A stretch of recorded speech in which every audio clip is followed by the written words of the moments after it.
Christmas lights, warm music, smiling faces.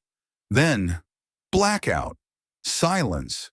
And in that silence, one small glow starts inside the skull. Here's the question Abdullah would have forced Neville to face. What if Christmas isn't a date, but a birth that's supposed to happen inside you? Stay with me, and you'll get a clean, usable version of the unborn Christ idea Neville taught. No fluff, all function. Because once you see this, you can't unsee it. Most people celebrate Christmas every year, but in Neville's world, Christmas wasn't a ritual. It wasn't nostalgia. It wasn't a baby in a manger as history alone.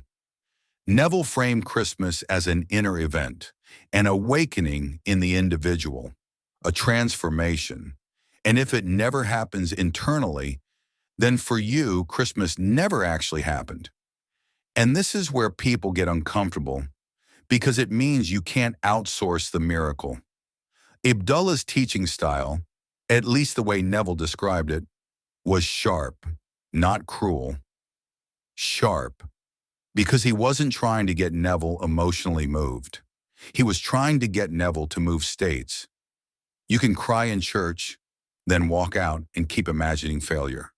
That's not faith, that's a moment. So the first law is simple. You're born with the capacity to imagine. And imagination isn't decoration, it's creative. If you won't persist in a new assumption, if you keep returning to your old story, you smother the seed before it can mature. Not metaphorically, functionally, because the seed isn't a thing floating in the air. It's the state you accept as true. And what you accept repeatedly becomes your life. I'm not saying that to sound deep. I'm saying it because this is exactly where most people keep losing. Now, proof. Not vibes, proof. Neville told a very specific kind of story again and again. He'd go to Abdullah with a problem, and Abdullah would refuse to discuss the problem. He'd only name the state. That's not poetry, that's training. So let me give you a different example. Same law, different scene. Picture Neville in New York. Cold air, Christmas season, bills stacking like snowdrifts. And one morning he gets that envelope you hate, the kind that makes your stomach drop before you even open it. Past due, final notice, a deadline, a threat wearing a suit. So Neville goes to Abdullah, hoping for a plan, hoping for some step-by-step rescue. And Abdullah doesn't give him steps. He gives him a state. He says, "It is paid." Neville argues, like a normal person. He lists reasons. He offers evidence. He pleads his case, and Abdullah doesn't touch a single reason. He repeats it. It is paid. Neville tries again. But Abdullah, look at this. Look at the date. Look at the amount. And Abdullah cuts it off. He says, "You want me to talk about the problem, because talking about the problem feels like progress." "That's not progress," he tells him. "That's agreement." Then he ends it. Not because he's rude, because he's protecting the state. Like the conversation is over because the decision is already made. That moment contains the entire Christmas lesson, because Abdullah is teaching Neville two worlds: the world of appearances, what your senses report, and the world of states, what consciousness accepts. Neville later called it thinking from the end, not hoping, not wishing, thinking from. Meaning you don't ask, how will I get there? You ask, who am I when it's already done? And Neville repeats this in his lectures like a drum beat. Your outer world is the shadow of an inner state. Change the state first, and the shadow must reorganize. And you can almost feel Neville leaving that room. The embarrassment, the frustration, the little voice saying, he's not being realistic.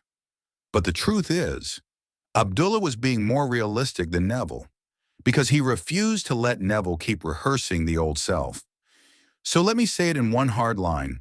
If you celebrate the symbol, but refuse the state, you're not a womb, you're a tomb. because that line exposes everyone. If you sing about peace but imagine chaos, if you pray for wealth but assume lack, if you talk about love but rehearse rejection, then the birth didn't happen. You're celebrating a story while rejecting the law the story points to. And look, this isn't about guilt, it's about honesty.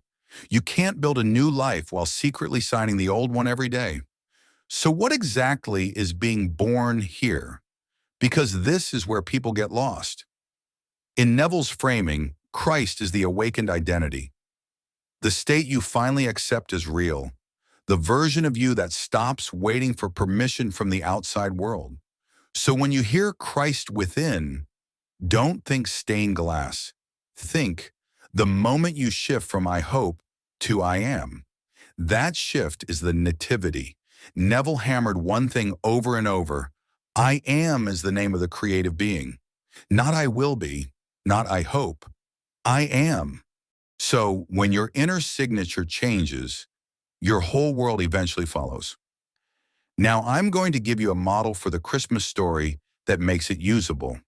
And I'm going to say this clearly. Use it as a mental model, not doctrine. If you read the Christmas story as an inner process, Mary is your intuitive yes, your ability to feel something true before you can prove it. Joseph is your reasoning mind, the part that demands facts, timelines, permission. The angel is the impulse to believe anyway. That inner command that says, assume it. The shepherds are your senses, wandering, reporting what's visible, usually late. The wise men are focused thoughts, disciplined attention, arriving with gifts, persistence, meaning, direction. And the Christ child is the accepted state, the identity you dared to live from. And this becomes a formula when you practice it. When you sit in silence and feel the wish fulfilled, you conceive. When you refuse to let that feeling be stolen, you enter gestation. When your world shifts to match the assumption, you witness the birth, not 2,000 years ago, now. And here's exactly where people sabotage it, right at gestation. Most people conceive a new state for 5 minutes, then the senses report nothing changed, and they panic, and they return to the old identity like it's home. So the unborn life isn't mystical punishment. It's the result of refusing to carry a new assumption long enough for it to harden into fact. The fix is not more rituals. The fix is loyalty to the state. How do you know the birth is happening? You stop hoping and start knowing. You stop waiting and start assuming. You stop praying like a beggar and start imagining like a creator. I am becomes your signature. I am now. So what do you do tonight if you want the real Christmas, not the performance? Tonight, pick one desire, one end. Make one short scene, 5 to 10 seconds, that implies it's already true. Here's a concrete example. Use this format.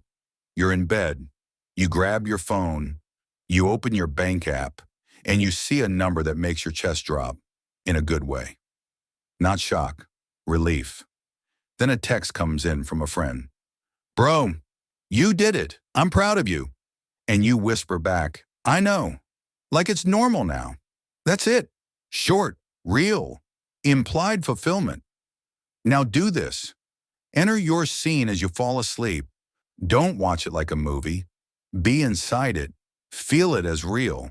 Then fall asleep as the person who already received it. Tomorrow, when doubt shows up, don't debate. Don't check the world for permission. Return to the end. That is carrying the seed. So here's the real Christmas Abdullah would have tried to carve into Neville.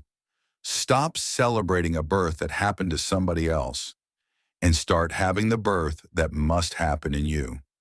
Because the world doesn't change when you get lucky. It changes when you become someone new.